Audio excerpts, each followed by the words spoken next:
The biting autumn wind howled across the endless Wyoming plains, carrying with it the unmistakable scent of sagebrush and dry dust, the very essence of the wild frontier.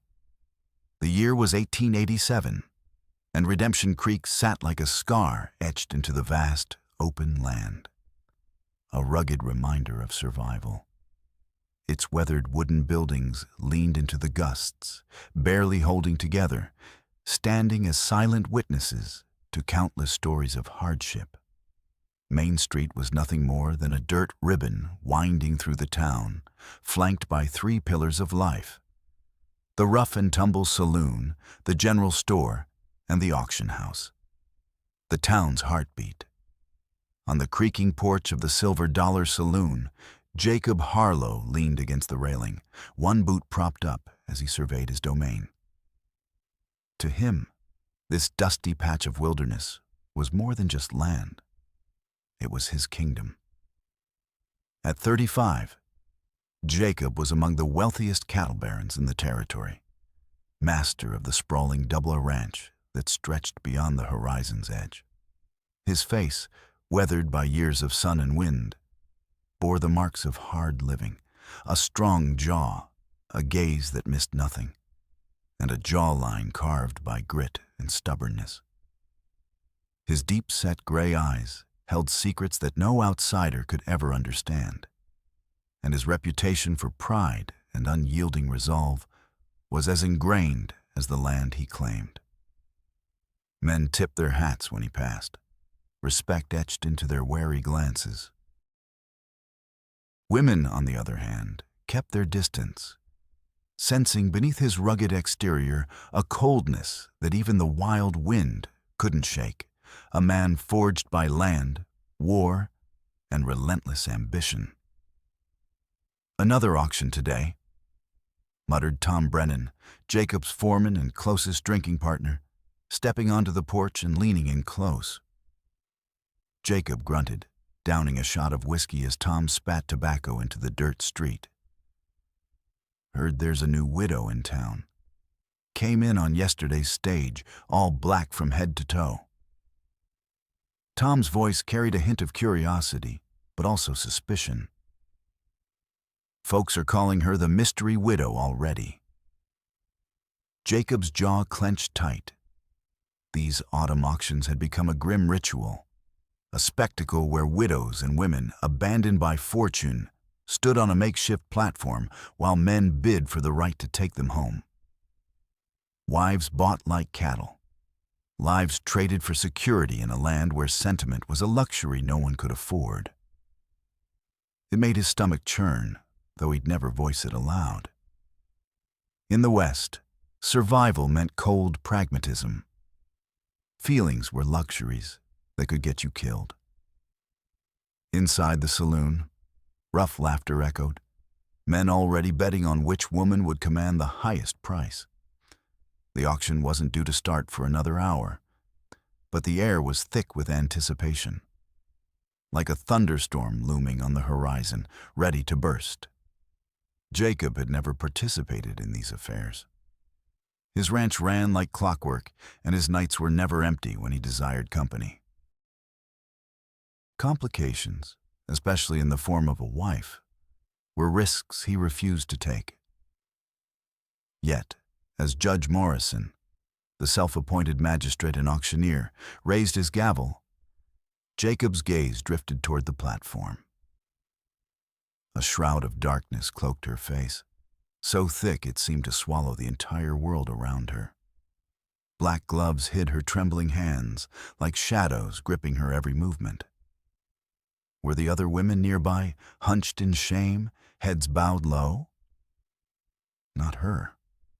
She stood tall, like a midnight specter carved from the deepest night, utterly still, as if she was part of the darkness itself. Even Judge Morrison, who prided himself on composure, faltered under her silent gaze before straightening with a forced bluster. "Gentlemen, this widow prefers her privacy," he announced, voice cracking just enough to betray his discomfort. "She's educated, literate, capable of managing her household. Her name remains under wraps until arrangements are made. Murmurs rippled through the gathered crowd, like wind slipping through cracked wood. What secrets was she hiding behind that veil? Someone among the crowd shouted, suspicion sharpening his voice, probably diseased. Another jeered, face twisted like a rotten apple. Most likely Jacob felt himself pushed forward by the restless tide of men, though he hadn't meant to move. He reached the front, and for a fleeting moment, he swore her eyes flicked directly at him. He couldn't see their color, hidden behind the black silk, yet something in her posture, proud yet fragile, reached into him, pulling him like a magnet. Just then, Judge Morrison cleared his throat, trying to restore order. "Shall we start the bidding at $20? Silence. 10 seconds. Sweat beaded on Morrison's brow as he hesitated, knowing well no one dared to risk a coin on a woman who might be a fallen beauty. Or worse, a ghost draped in mourning.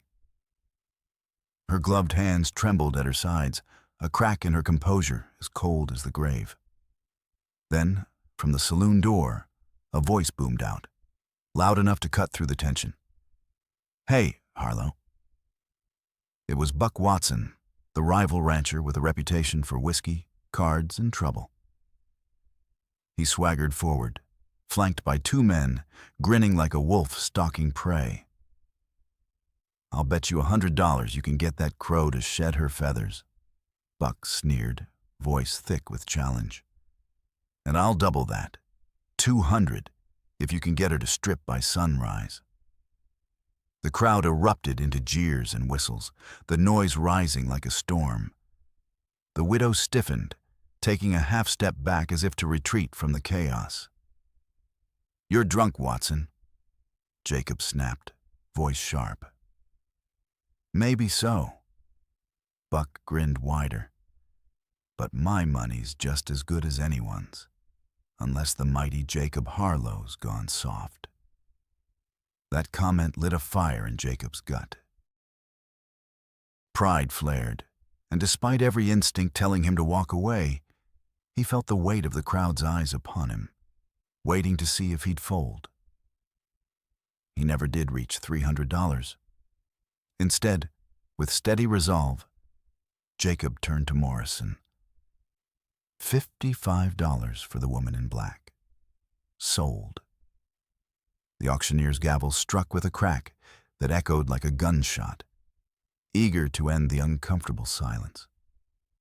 Jacob stepped onto the platform, offering her a hand. She hesitated, then placed her gloved fingers in his, trembling, fragile, like a leaf caught in a gust. "My name is Clara," she whispered softly through the veil, voice barely audible. "Clara Thornton."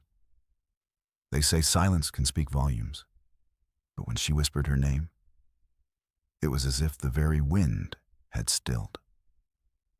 She refused to turn, her face cloaked in shadow, eyes hidden behind a veil of secrets that seemed to weigh heavier than the mountain air. As the ranch house loomed into sight, its lanterns flickered like distant stars through the dusk. Big, sturdy, built with sweat and stubborn pride. The kind of home that stood firm against the relentless frontier. Jacob felt a strange tug, part relief, part ominous foreboding, knowing this was her refuge, yet sensing something unspoken lingering in the shadows. He tethered the weary horses, then turned to her, voice gravelly with quiet authority. "This is your home now." Clara's words, soft and trembling, cut through the evening hush. "A house isn't always a home, mister." "Harlo." Her voice carried a weight that struck him deeper than he wanted to admit. Inside, the scent of smoldering oak smoke clung to the air, whispering of fires long past as he carried her bags through the dim parlor. The clock's ticking echoed in the stillness, filling the space with a slow, relentless reminder of time passing, yet nothing else moved. Clara drifted through like a ghost, her gloved fingers brushing nothing, her veil hiding her face from view. "Would you care for some supper?" Jacob asked, fumbling over the words, unaccustomed to offering hospitality on his own land. She shook her head, voice barely a whisper. "I'm tired. If I may, I'd like to rest." He led her to the upstairs room, the one with lace curtains his late mother had sewn long ago, an echo of a gentler time. She paused in the doorway, clutching her gloves tight, whispering, "Thank you." Jacob nodded silently and left her there, the hallway swallowing his footsteps. As he made his way to his own room, the bitter voice of Buck Watson crept back into his mind, sneering, relentless. $300 if you bet her by sunrise. The cruel wager echoed in his ears.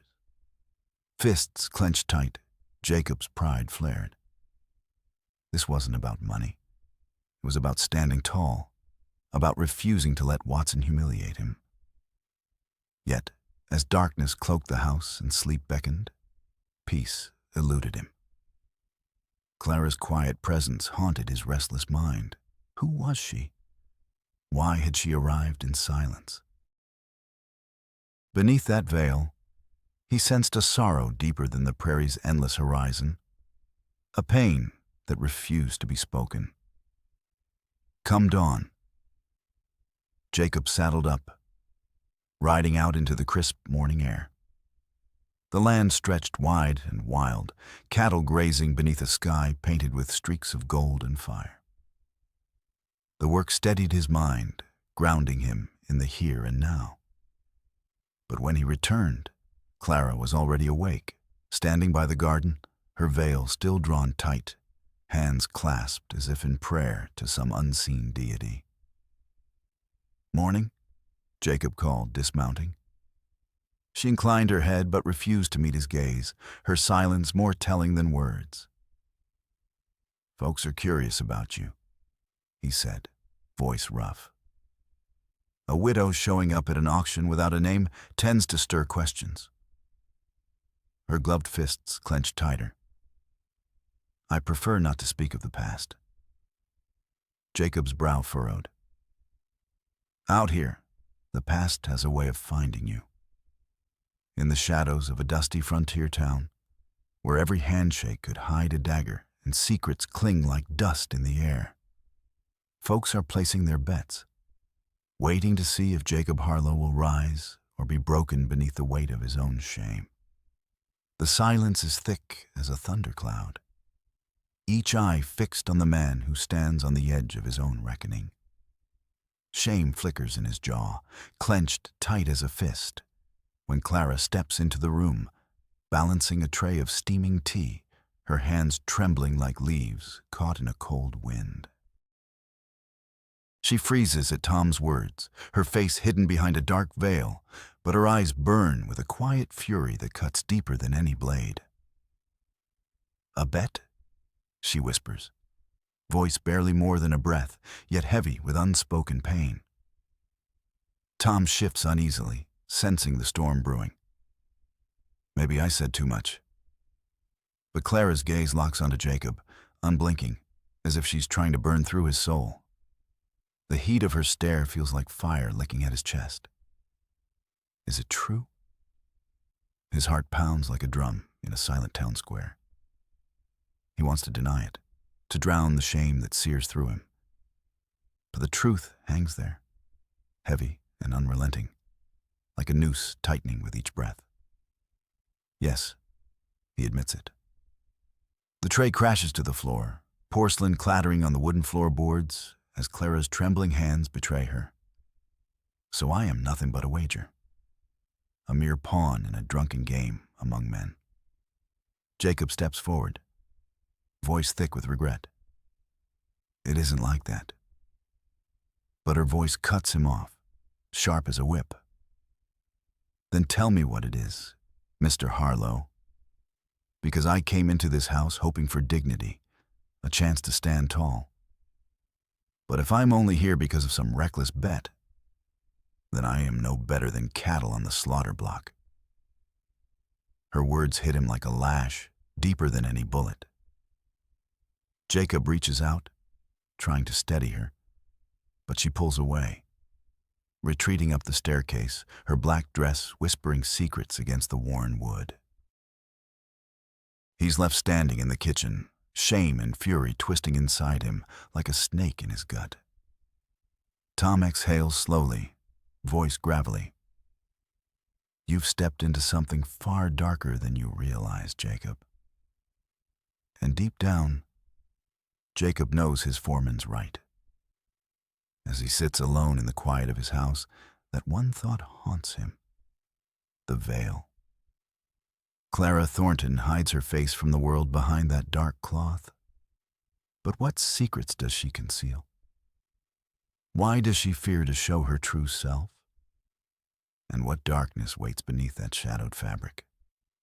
Before we press on, tell me, what do you think of the story so far? Drop your thoughts in the comments. I'm eager to hear your take. The old grandfather clock strikes midnight, echoing through the empty halls. Jacob Harlo hasn't closed his eyes all night, his mind spinning in endless circles. About the wager with Buck Watson, the veiled widow in the blue room, and the heavy weight of pride that presses down on him like a leaden hand. Then, a soft knock at his door cuts through the silence.